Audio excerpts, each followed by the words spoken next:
Una producción original de Troop. Bienvenidos a Más Allá del Fitness. Yo soy Memo Silva, coach de fitness, salud y nutrición con más de 6 años en esta industria. El fitness va más allá de entrenar y comer bien. Es estar bien mentalmente, con tu familia, con tu trabajo, tu crecimiento personal y más. Fitness es lo que tú decides que es mejor para tu vida.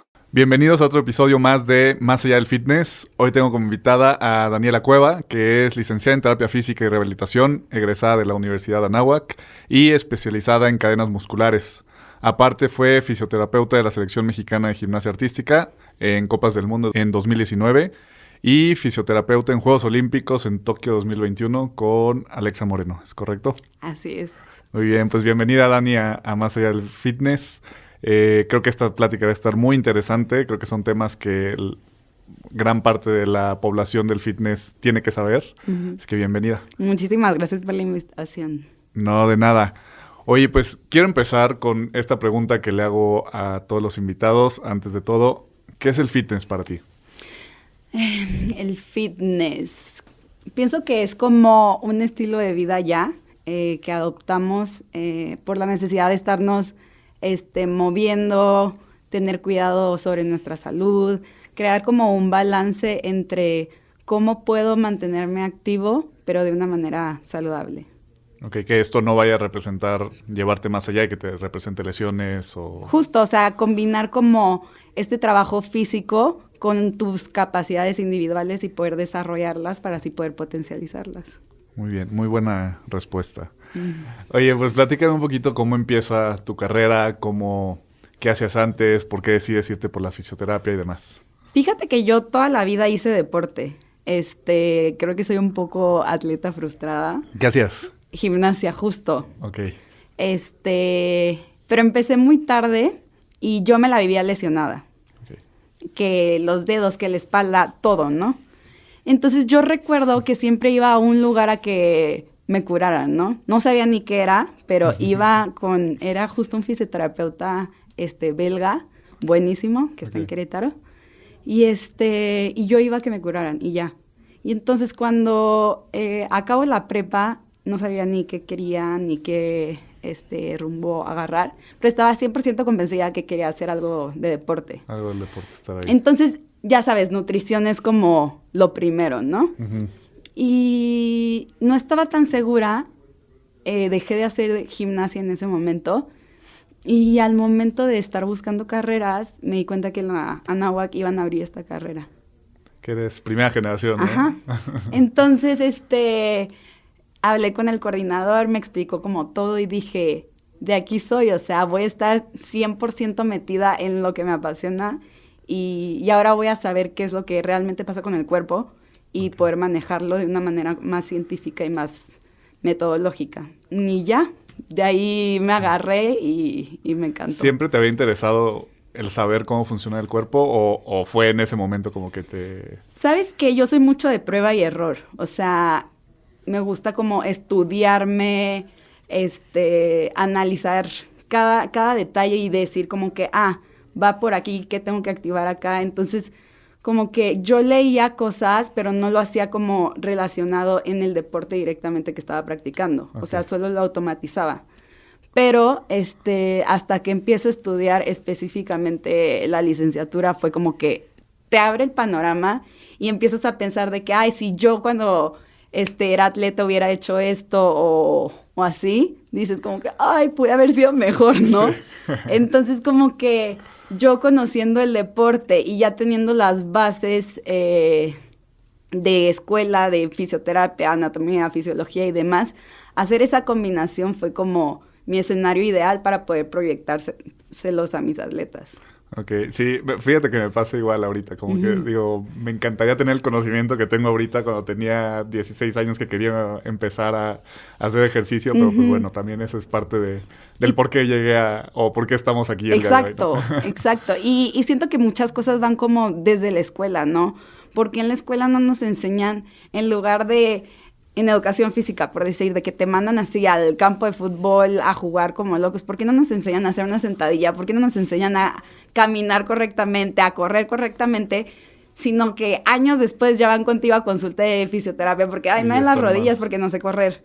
Es que nunca nadie te enseña. Entonces, es eso, ¿no? Justo hace poquito estaba pensando cómo debería, o sea, cómo de verdad el ideal de la clase de educación física. De educación física debería ser que te enseñen a hacer un buen squat, que te enseñen a hacer una push-up, una pull-up, los 4 o 5 movimientos básicos, sí. a correr, para que te sepas mover en tu vida. Deja tú eso, o sea, si te vas hasta atrás, o sea, cómo debes de sentarte, cómo debes de pararte, o sea, lo más básico del mundo que justo en primera consulta de fisioterapia es como, párate, a ver, estás muy hacia adelante, estás muy hacia atrás, o sea, porque eso no lo podemos implementar desde niños. Sí, sería el ideal. Y ojalá que podamos hacer algo para que educación física se convierta, no nada más como pues salgan a correr y enseñarles algo de cómo moverse. Igual me pasa con muchos clientes que al principio pues, en el assessment es saber cómo te mueves.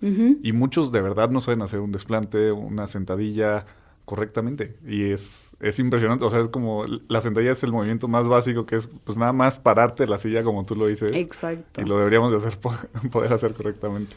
Sí. Oye, pues platícame un poco más en qué consiste la especialización en cadenas musculares. Básicamente nos habla que nosotros tenemos seis cadenas musculares, las cuales tenemos que trabajar en equilibrio. Entonces, hablas de una antero-posterior, una posterolateral, anterolateral y medial. Entonces, tú conociendo como toda esa cadena muscular, sabes qué músculos están implicados y cuando uno está en tensión, cómo afecta al que está abajo o afecta a la otra cadena. Entonces, lo ideal aquí es que tú sepas usar tus 6 cadenas musculares, pero de manera como sincrónica. O sea, si yo quiero explayar algo, no sé, chance me voy en una cadena más hacia anterior, pero al mismo tiempo si ya te quieres reservar, tener la capacidad de irte hacia atrás, como que ir combinando, saber qué músculos utilizar en diferentes situaciones de tu vida. Ok. ¿Y cómo trabajas eso con los atletas? ¿Cómo lo implementas tú a los atletas? Número 1, como que buscando ese equilibrio, ¿no? Mostrándoles como la postura. Es que no hay una postura ideal, pero cómo están en coacción, ¿sabes? Como si uno está activo, el otro relajado. Si uno se activa, el otro se relaja y así. Okay. Entonces, más bien es como explicar, en caso de que ya tengas una tensión muy marcada, cómo hacer esa corrección para estar en equilibrio. Entonces, si tú vienes por un problema de hombro, porque traes una cadena anterolateral en exceso de tensión, explicarles cómo activar la lateral para crear ese equilibrio. Son términos muy extraños que hasta que estás en la situación lo puedes... Y si te vas directamente con el músculo que está afectado, pues es más fácil. Si dices, no sé, mi pectoral mayor está demasiado en tensión, entonces los músculos posteriores de la escápula no están funcionando bien.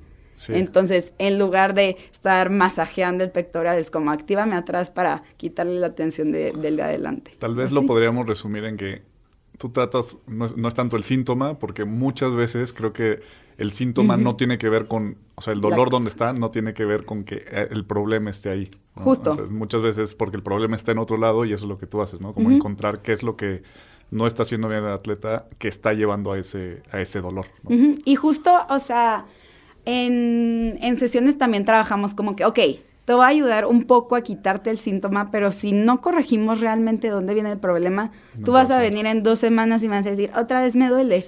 Sí, te hice alguna técnica de fisioterapia para quitarte el dolor, pero tú te sigues moviendo de esa forma y vas a regresar a esa postura y regresar a esa tensión. Entonces es como crear ese equilibrio de, te estoy quitando el síntoma, ahora te voy a enseñar a cómo moverte sin que vuelvas a provocar el síntoma. No me acuerdo dónde vi, creo que fue en un curso que nos decía la persona que nos estaba dando el curso que si tú pusieras un esqueleto y lo soltaras sin nada, o sea, solo los puros huesos, lo sueltas hacia abajo, debería caer en un squat perfecto. Ahora, si le agregas ligas, como si fueran los ligamentos, y lo haces, igual debería caer en un squat perfecto y hasta rebotar y subir. Pero si le agregas un nudo de un lado, ahí es donde ya va a empezar a hacer cosas raras y a moverse diferente, ¿no? Entonces creo que también es lo que Sí, pasa. Justo, porque, o sea, al final el esqueleto y los tejidos como ligamentos, tendones, o sea, son unos estabilizadores estáticos.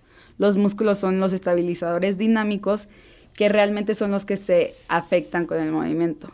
Entonces, si ese músculo llega en tensión, va a afectar a la articulación que está implicada, jugando un poco con los tendones y ahí creando un poquito de desbalance dependiendo de la situación. Ok.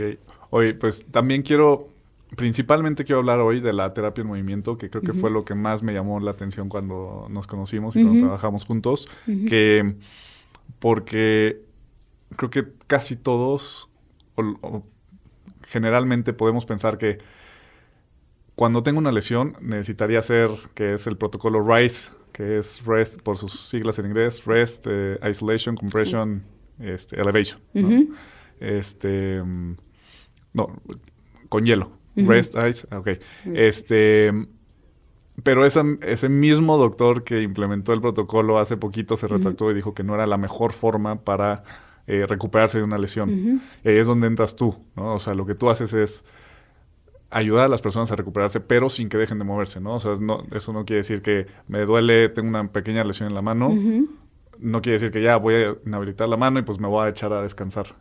Sí, justo. Es como, más bien, aquí entran un poquito de temas fisiológicos y tiempos de reparación tisular, en donde vas evaluando en qué situación estás, o sea, si estás en una fase inflamatoria, si estás en una fase proliferativa, etcétera, ¿no? ¿Qué sería una fase proliferativa? Cuando pasas este periodo de inflamación, viene como la fase proliferativa que se encarga en las células reparatorias, en llegar colágeno, fibroblastos, elastina, todos los tejidos que ayudan a reparar la zona afectada. Okay. Ya después de esa inflamación vienen estas células reparadoras.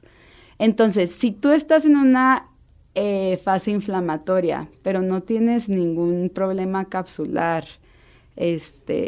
o óseo, o algún tejido desgarrado, empiezas a progresar la carga, pero conociendo estas bases, ¿no?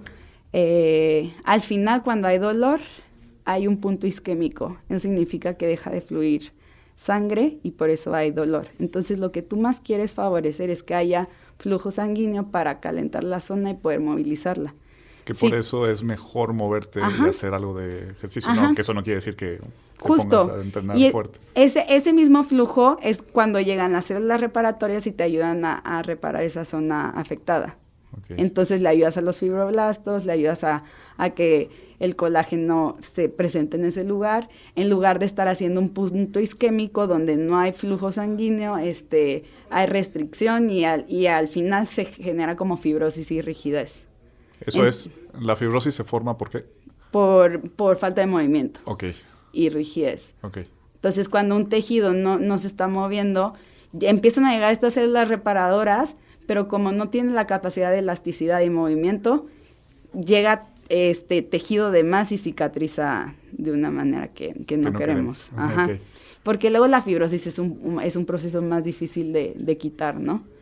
Entonces, lo ideal es como conocer realmente el diagnóstico de la lesión que estás presentando y a partir de ahí crear un tratamiento en donde sí siempre sea el enfoque recuperar rangos de movimiento y quitar dolor. ¿En qué casos no se recomienda el movimiento?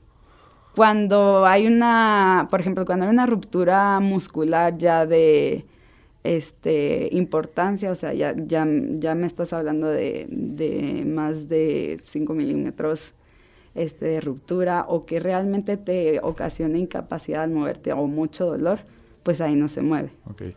Que eso, ¿cómo lo podríamos identificar una ruptura tan grande? ¿Es cuando te puede salir un moretón? Ajá, pero la verdad, no. La mayoría de los casos cuando hay un desgarre muscular, hay hematoma, es como el primer síntoma y para ser más certeros puedes tomar un ultrasonido diagnóstico. Okay. O en su caso una resonancia magnética, que ya es un estudio un poco más elevado de precio. Sí. Pero la ventaja del ultrasonido diagnóstico es que en el momento que te lo están haciendo tienes ahí el resultado. Y si está roto y inmovilizar y demás. Pero en general, o sea, suponiendo yo tengo una lesión, Ujú. si todavía me puedo mover o puedo hacer cierta cantidad de movimiento, Ujú. ¿significa que puedo mover el brazo?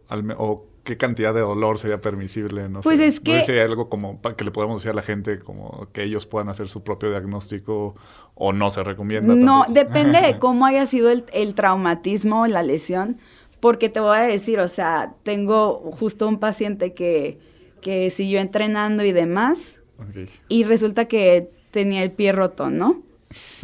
Y corrió Wow. 21 kilómetros, o sea, al final el atleta tiene un umbral de dolor muy alto, entonces, si tienes un traumatismo fuerte y ya pasas de las 48 horas de dolor, sí hay que diagnosticar bien, hay que sacar radiografía, ultrasonido y demás, pero siempre va a depender de la lesión. Si es una lesión crónica por sobreuso de que, una tendinitis o así, hay que ver específicamente qué tendón es el que está inflamado para darle un poco de descanso a ese tendón en específico, pero activar al antagonista para contrarrestar esa actividad.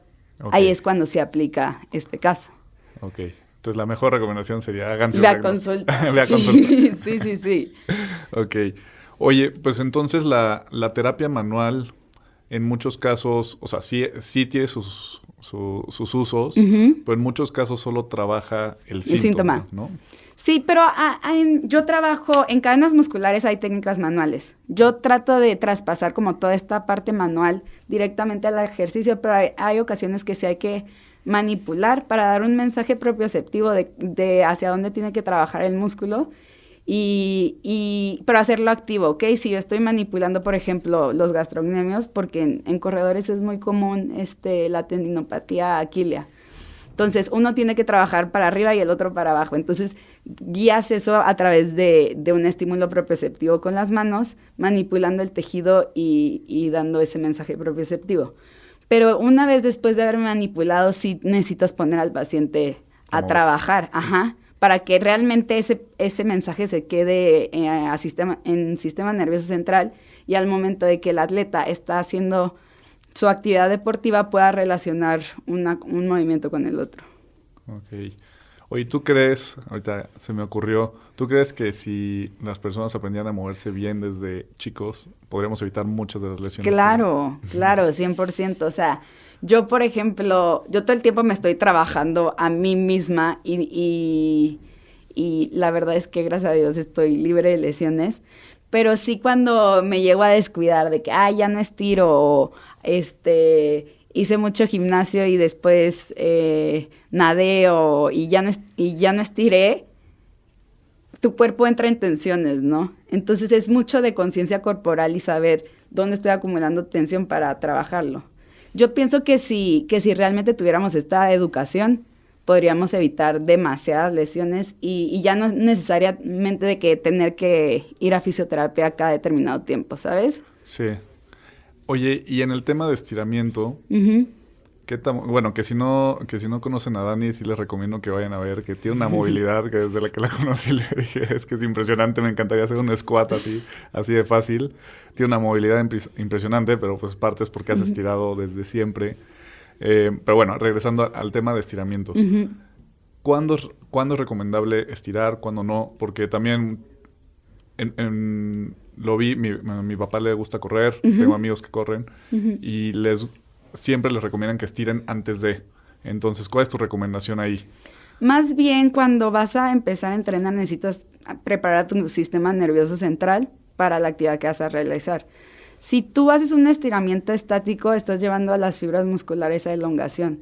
Entonces, al momento que quieras correr, le va a costar más trabajo al músculo en reclutar las fibras. Entonces, tú buscas, sí, estiramientos, pero dinámicos, o sea, movimientos repetitivos y rápidos, donde buscas esa elongación muscular, pero al mismo tiempo un acortamiento.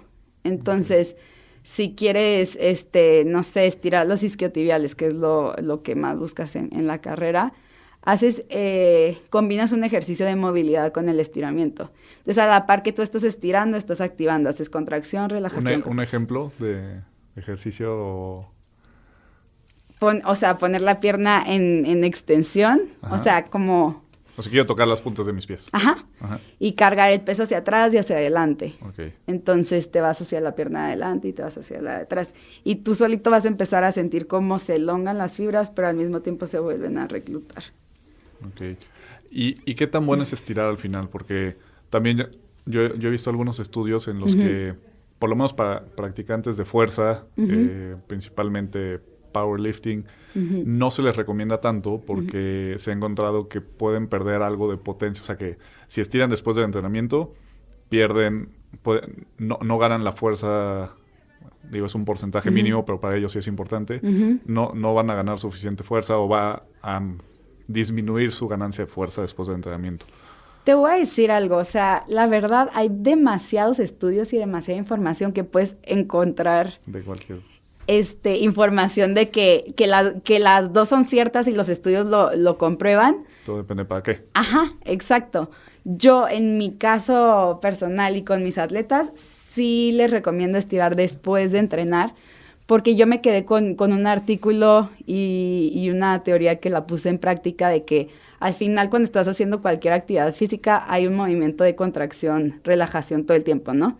Entonces tú terminas y el músculo puede terminar en tensión o en contracción, que si llegaras a estirar, logras poner al músculo en una tensión un poco más equilibrada, ¿no?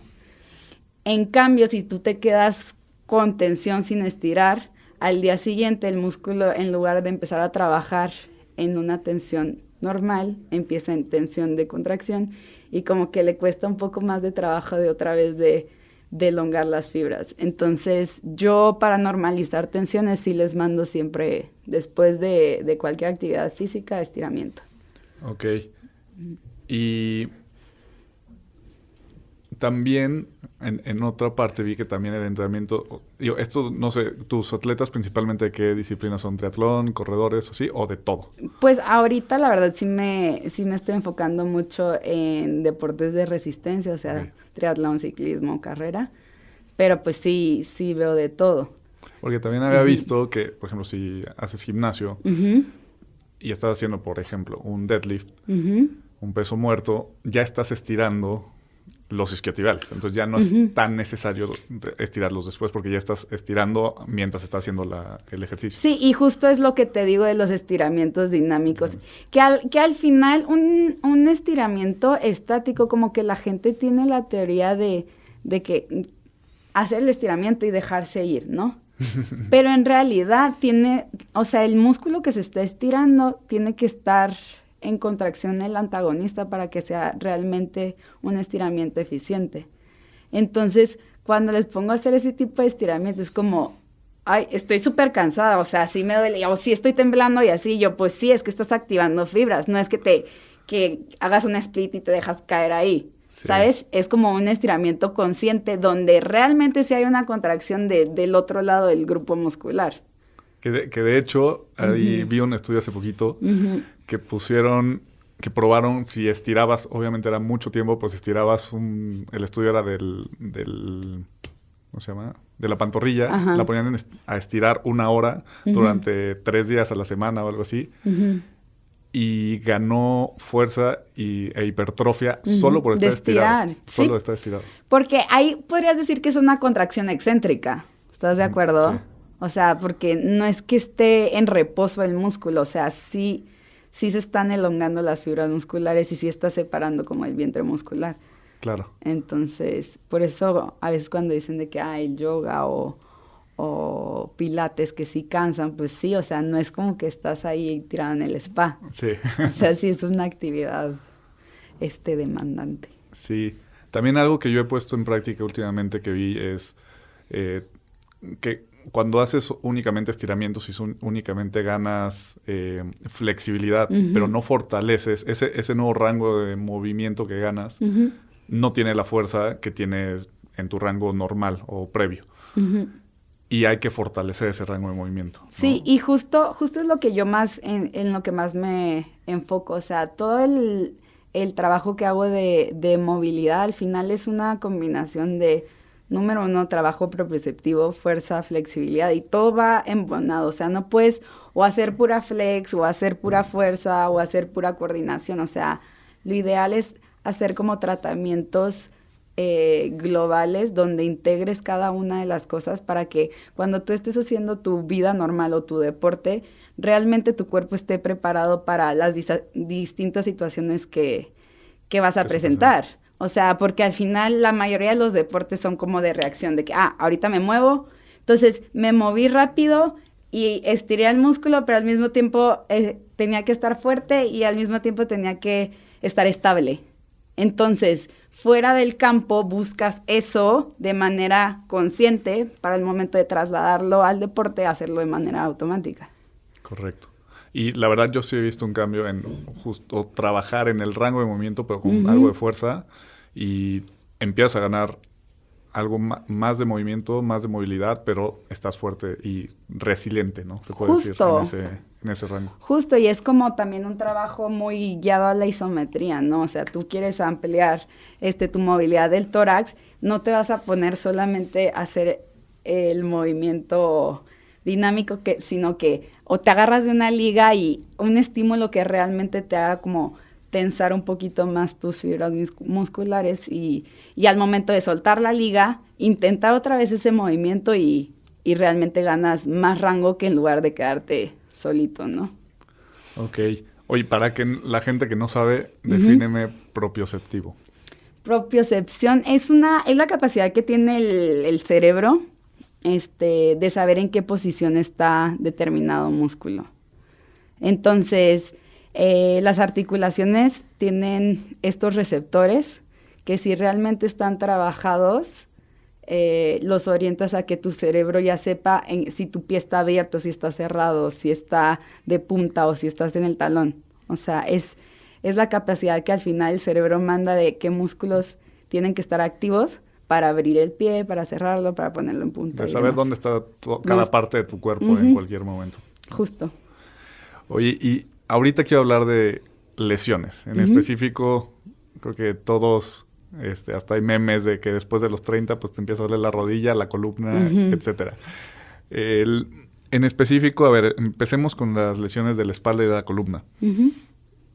Tengo entendido igual de algún par de cosas que he leído que muchas veces puede ser que no tengan fuerza en glúteos y eso se traslada a la espalda.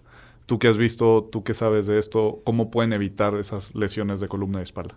Yo creo que mucha gente se asusta cuando ya le empieza a doler la espalda, se sacan una resonancia magnética y salen herniados, ¿no? Que realmente el problema no es tanto la hernia, sino el síntoma que refleja, que la mayoría de las veces, por postura, nosotros adoptamos en la mayoría de las veces una hiperlordosis, donde hay mucha curvatura en la zona lumbar, o sea que sacan las nalgas para atrás. Okay. Y al final esto está causado por una debilidad en la zona abdominal y la espalda quiere rescatar justo la debilidad glútea con la abdominal y dice, no, yo voy a hacer todo para mantener la espalda erguida. Okay.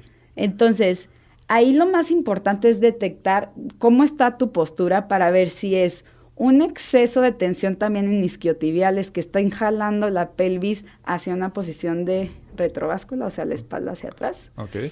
Y igual, abdomen débil y musculatura lumbar en extensión. Okay. Entonces, ese podría ser un escenario. El otro escenario es la curvatura excesiva de lordosis, abdomen. O sea, ¿como jorobarme o al revés? Eso sería más como la primera que acabo de decir. La segunda es al revés, que curvatura en lumbar, abdomen distendido y exceso de tensión en lumbares. O puede ser también una escoliosis, que un lado esté más tenso que el otro, entonces la curvatura se va hacia lateral. Entonces un lado está en tensión y el otro débil. Entonces como detectar qué parte de la musculatura no está trabajando bien para que a través de ejercicios lograr el balance muscular. Lo que tú más quieres lograr en cualquier postura es que dos músculos o una pareja muscular trabajen en armonía. Que ni uno esté muy activo ni que el otro esté muy, muy relajado. O sea, los dos por igual y saber en qué situación uno tiene que activarse y el otro relajarse. ¿Y cómo lo logras tú con tus pacientes? Obviamente que ya depende de cada persona y sé que es, o sea, ya... Pues justo pero así un poquito más simple, ¿cómo podrías lograr ese equilibrio? O sea, no sé si sea algo muy complejo o no. No, en realidad no es tan complejo porque es pura activación muscular. O sea, activar mucho el transverso abdominal, o sea, darle estabilidad a la columna a través de la musculatura profunda. O sea, todo lo de no, obviamente eliminar las crunches de la vida entera, enfocarnos mucho en isométricos como planchas, enfocarnos mucho en empujes para activar la musculatura glútea. Al final crear como una base estable para que tus extremidades se puedan mover de mucho mejor manera. Entonces, todos los ejercicios de 4 puntos de levantar una pierna, levantar la otra, patrón cruzado y demás, son los que a mí más me han ayudado en cuanto a columna. E incluso hay 2 tipos de ejercicios que se llaman Mackenzie y Williams, que ahí depende si tienes la curvatura en extensión, o sea, para atrás o en flexión, y qué movimiento quieres favorecer. Si tú necesitas un poquito más de extensión de columna, te vas más hacia los Mackenzies, que son como un poquito parecido a las cobras, pero terapéuticas. Ok. O en el caso inverso, en los Williams, que buscas más flexión de la columna, es que llevar la rodilla hacia el pecho y buscar como justo en la zona lumbar, que las vértebras se vayan un poquito más hacia flexión. Okay. Y reducir como la presión que se acumula en la parte posterior. Al final, la columna, lo que pasa es que los discos se degeneran y se cierra el espacio y chocan las apófisis espinosas o las transversas unas con las otras, y eso refiere el síntoma. Entonces, tú buscas ampliar el rango de movimiento y que ese espacio no se cierre. Y también creo que muchas personas, cuando ya tienen un problema de columna, piensan que ya valió madres, ¿no? Que dices, y muchas veces también los doctores es como, bueno, pues te tengo que operar. Pero también creo que de lo que he leído, por eso sí no tengo ni la menor idea, a ver si tú me puedes ayudar. Puedes recuperar tu rango de movimiento y moverte sin dolor de cierta forma, ¿no? Sí, claro. Yo siempre les recomiendo, si no tienen síntomas nerviosos, que es como ese calambrazo o que corre toda el dolor por abajo de la pierna y se queda mantenido, lo podemos trabajar en fisioterapia con pura movilidad y fortalecimiento. Ya cuando una estructura nerviosa está presente todo el tiempo, sí es muy complicado, porque como ya hay un daño a nivel nervioso, es muy difícil corregirlo, ya si ya llevas más de 6 meses así. Okay. Si tú llevas con una lesión nerviosa más de 6 meses, con ese calambrazo, con ese choque eléctrico, es muy difícil dependiendo del estudio y cómo estén los espacios vertebrales y demás, pero es muy difícil como controlar ese síntoma, entonces ya es quirúrgico. O a veces ves la radiografía y dices, no hay manera, o sea, vas a estar aquí todos los días en fisioterapia y no vas a salir. Entonces también hay que ser de que transparentes y ver cuándo sí el movimiento y fisioterapia te puede ayudar y cuándo de plano sí necesitamos ayuda médica. Ok. Y para las personas que todavía no tienen algún síntoma, o sea, que quisieran evitar lesiones de columna, ¿cómo lo resumirías? ¿Qué pueden hacer desde ahorita para no tener después un problema de columna? Mucho trabajo de core, abdominal, tanto superficial como profundo, que podría ser trabajo hipopresivo, como de primera instancia para activar la musculatura profunda, son como activaciones combinadas con ejercicios respiratorios donde haces énfasis en contraer el transverso abdominal a través de apnea. Que es como, para los que no saben, es como el abdomen que no se ve, ¿no? Meter el ombligo. Ajá, pero, o sea, lo activas cuando dices, ¿sabes qué? Mete el ombligo. Entonces, como si quisieras tocar tu ombligo, con tu ombligo la espalda. Columna, ajá, ¿no? Justo.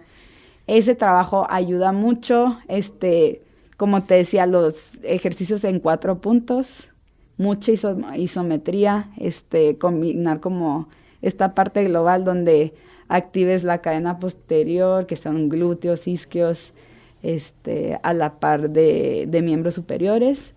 ¿Qué más? Movilidad de columna lumbar en rotación. Que es algo que muy pocas veces se trabaja, ¿no? La rotación de la columna.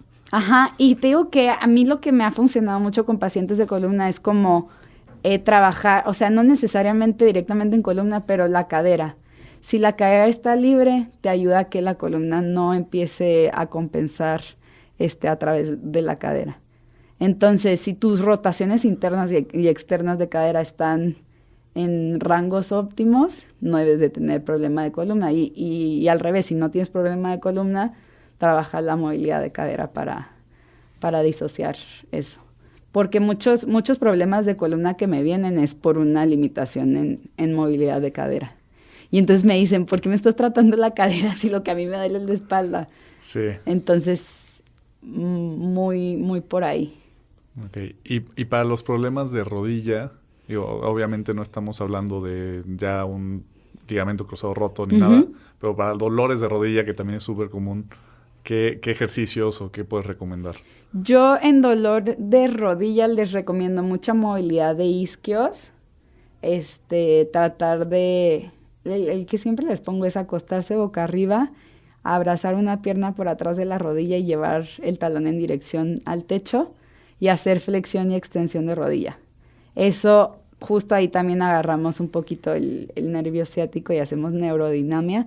Y entonces combinamos el ejercicio excéntrico y concéntrico, el estiramiento, la activación del cuádriceps y a la vez la elongación del nervio ciático.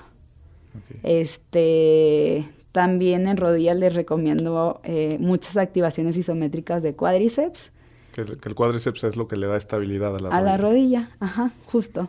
Entonces, lo que les pongo mucho es como hincarse 90, una rodilla adelante y la otra en el piso. Y empezar a despegar la rodilla de atrás, haciendo un isométrico, sostener arriba 3 segundos, volver a bajar, subir y así. Donde realmente, o sea, al final la pierna de adelante me estás trabajando isquios y en la de atrás al revés. En la de adelante cuádriceps y en la de atrás isquios. Entonces, a la par estás trabajando las dos rodillas. O sea, como que nunca hacer ni ejercicios en cadena abierta. O sea, el leg extension, el de la máquina, se los prohíbo a todos. ¿En serio? Ajá. ¿Por qué? Si ya traes un problema de rodilla, al final no traes un buen balance entre cuádriceps y isquios o aductores y abductores. Entonces, lo que hace el leg extension es que el cuádriceps como que hace mucho roce contra el fémur, ¿ok? Entonces, al momento de hacer la extensión, el tendón rotuliano y el cuadricipital se rozan mucho por ese mecanismo. Okay. Entonces, yo como prevención de que si ya tienes como tendencia que te empieza a doler la rodilla, ese aparato no es para ti. O sea, puede ser, si ya te empieza a doler, puede ser que entonces estás cargando más el cuádriceps, entonces enfocarte en el trabajo de isquiotibiales. De atrás, te vas más hacia isquios. Fíjate que ahí sí yo lo tenía, eso no lo tenía en cuenta, porque cuando yo tengo la rodilla operada, me recomendaron mucho hacer fuerza de cuádriceps, porque el cuádriceps le da estabilidad. O bueno, yo ahí estaba operado. Y sí estaba en el leg extension. Sí, pero no, yo ese siempre lo prohíbo, y más en postoperados. Pero te digo que me ha pasado varios pacientes postoperados de rodilla que sí hago fuerza y hago justo ese ejercicio. Y yo, no, ese no. Porque justo todavía tu rodilla no tiene la capacidad, o sea, tiene perdida como propiocepción de que saber qué activar y qué no. Entonces tú solo le estás dando un estímulo de extensión y no lo haces global. Entonces todo se carga hacia el cuádriceps y empieza a jalar el tendón. Entonces sería mejor como empezar con los que dices, o sea, como tipo desplantes y isométricos en esa posición. Pura cadena cerrada al final. Porque la cadena cerrada es cuando tu pie tiene una base. Entonces tú puedes o estar de pie o en algún aparato que estés en contacto con una superficie y hacer empujes para que recuperes esa capacidad propioceptiva. Ya una vez que ya desarrollaste eso, ya puedes hacer cadena abierta. Pero cuando tienes un problema inicial, sí es mejor cadena cerrada. Ok. Y mucho excéntrico también. ¿Sería recomendable empezar con isométricos, después excéntricos y ya después pasar a... Cadena abierta, Okay. sí. Oye, y tú has trabajado mucho con corredores y triatletas. Tú eres una triatleta también. Frustrada. Nah, estoy seguro que te va muy bien. ¿Y cuáles son las lesiones que te toca ver más? Primero, específicamente en corredores. Principalmente son lesiones por sobreuso, o sea, que es exceso de carga. Entonces, ¿Cuál dirías que es la causa? La dosificación de entrenamientos, lo siento. O sea, pero eso pasa, kilómetros. eso pasa hasta a nivel profesional, ¿eh? Okay. Es muy difícil controlar como que las cargas. Entonces, por ejemplo, en atletas amateur, que es lo que más estoy atendiendo ahorita, ya tienen vida laboral, número 1, tienen muchos estreses en sus vidas y todavía le metes el ejercicio y son, por ejemplo, en distancias medias, que son medios Ironman, son como 3 horas diarias. Entonces, las cargas son muy elevadas y en lugar de utilizar el tiempo como lo hacen los atletas profesionales en recuperación, estiramientos, movilidad, hielo y demás, es como, no, ya me tengo que ir a trabajar. Entonces, como que su cuerpo no se alcanza a recuperar bien y al momento de iniciar el otro entrenamiento, empiezan en tensión, entonces el músculo ya no tiene la capacidad de contraerse y relajarse por sí mismo, el tendón empieza a ayudar, entonces el tendón se inflama. Al final el tendón no tiene la capacidad contráctil y si el músculo ya no está haciendo esa contracción, relajación de manera eficiente, el tendón le ayuda y se inflama. Entonces, las tendinopatías aquíleas en corredores es uno de los padecimientos que más me llegan.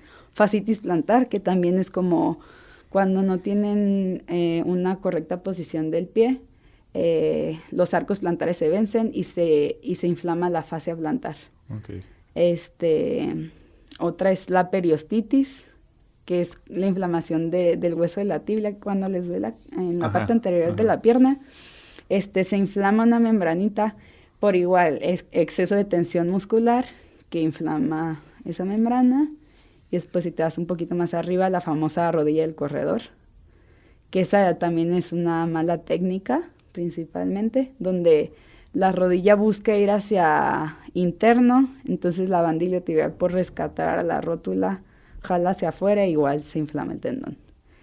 ¿Y qué otra? Que algo que dijiste ahorita que me parece muy importante es que el cuerpo no sabe distinguir si el estrés viene de tu chamba o de la corrida. Entonces muchas veces, y no lo tenemos en cuenta. Dice, pues bueno, esta semana corrí 180 kilómetros, ¿no? Acumulados.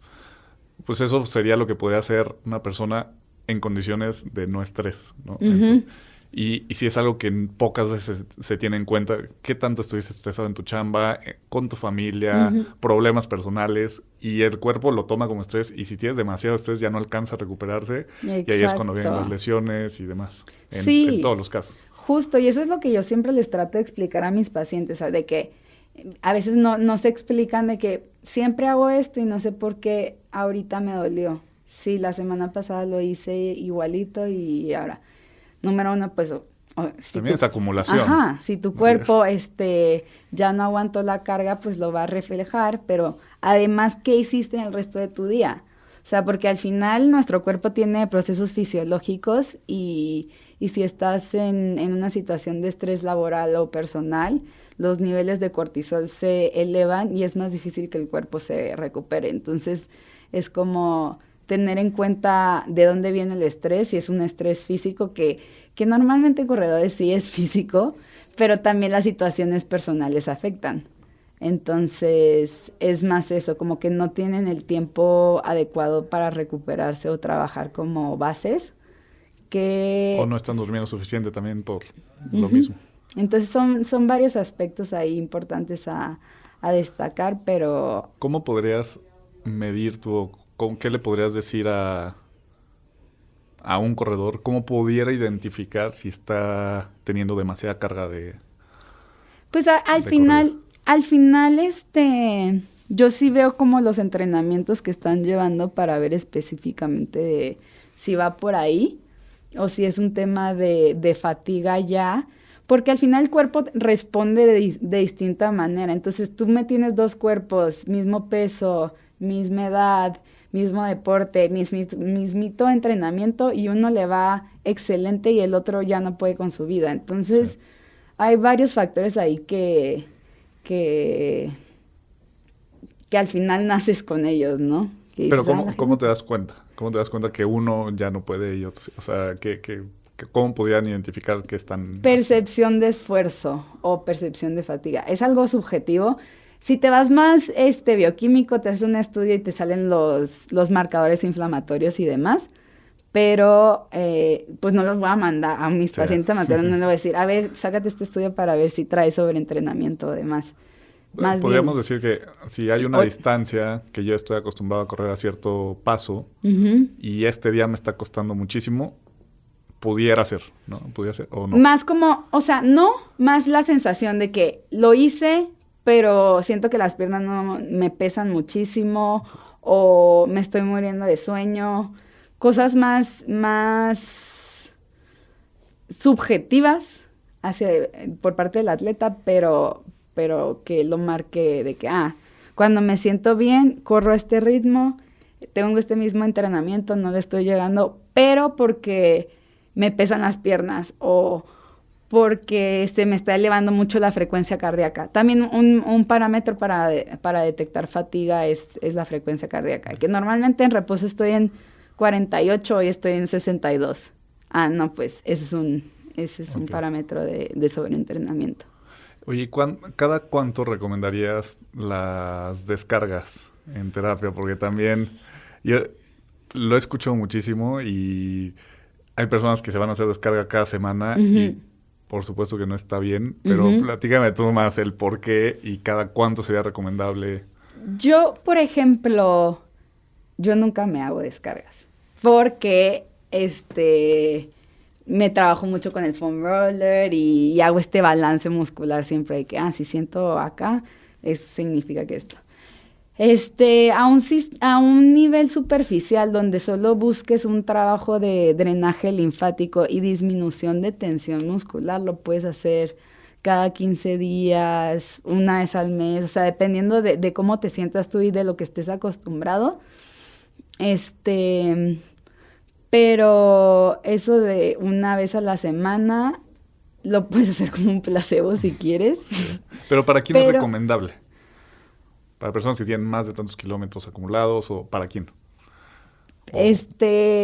Para deportistas de alto nivel, definitivamente sí, pero más por el tema de drenaje linfático y de que deseches como todo el ácido láctico y productos de desecho, valga la redundancia.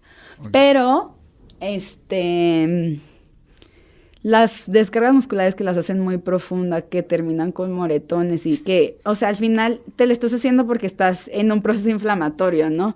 Entonces tú, y tu cuerpo está en tensión. Entonces tú llegas y vas a una descarga muscular profunda, te tensionas más y es como un poco contraproducente, ¿no?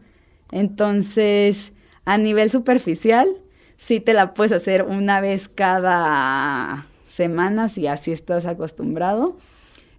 Pero no es que tengas que, ¿sabes? Podríamos decir que sería mejor, en este caso, moverte, ir a estirar, moverte. Hacer automasaje. Bueno, si te da flojera el automasaje es como, ve a la descarga. Para hacer algo, por ejemplo. O si vas a competir el fin de semana y quieres como llegar más suelto y demás, ahí sí te lo recomiendo. Por ejemplo, si voy a hacer un maratón, sí es recomendable hacerlo una semana antes. Un martes. Si lo vas a hacer el sábado, domingo, un martes o un lunes. Okay. Porque al final sí haces inflamación en la descarga. Pero tienes que estar consciente que toda esa semana tu entrenamiento va en descenso. Okay. Y no te puedes hacer una descarga muscular un día antes de competir. Bien. Si quieren correr sin dolor, si quieren cambiar su mentalidad y no solo ir a terapia manual, vayan con Dani para identificar qué es lo que les está causando el dolor. Síganla y pues muchas gracias por estar en este episodio. Yo soy Memo Silva y nos escuchamos en la próxima. Gracias. Fitness es lo que tú decides que es mejor para tu vida. Más allá del fitness. Una producción original de Troop.